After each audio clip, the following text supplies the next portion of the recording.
Well, recently, a number of high-profile Democrats have been talking up an economic system called socialism.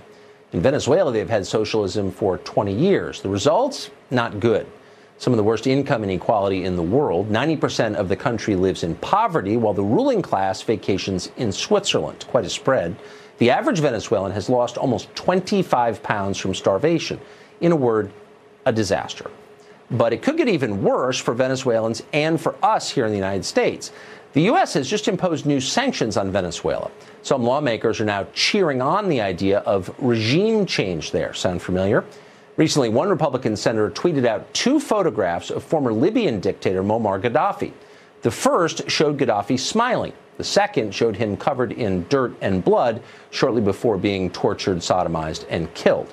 The point was clear. Bad dictators will be overthrown by the United States. Maduro should watch out. What the tweet did not acknowledge is what happened to Libya after Hillary Clinton intervened and Gaddafi was toppled from power. Is Libya a thriving democracy now?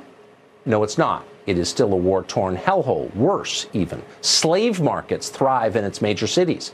Gaddafi once protected Europe from mass migration. Now, Libya is the main departure point for huge numbers of migrants coming into Europe illegally.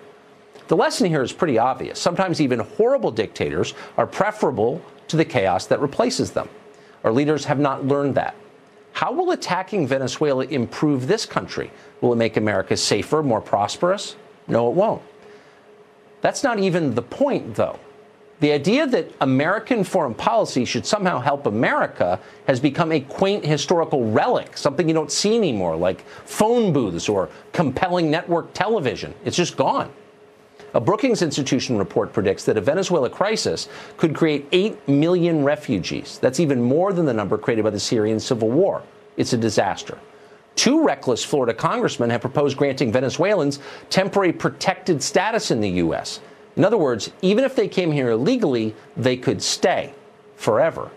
Temporary status like this never ends. Nicaragua still has temporary status, so it can recover from a hurricane that hit that country more than 20 years ago. If Venezuela gets this benefit, it will be around when your grandchildren are old, guaranteed. And if we send troops there, they will never leave either, just like American troops have never left Syria or Iraq or Afghanistan or Korea for that matter. Permanent obligations to solve temporary problems. That's our foreign policy in a nutshell. In Washington, nobody learns anything.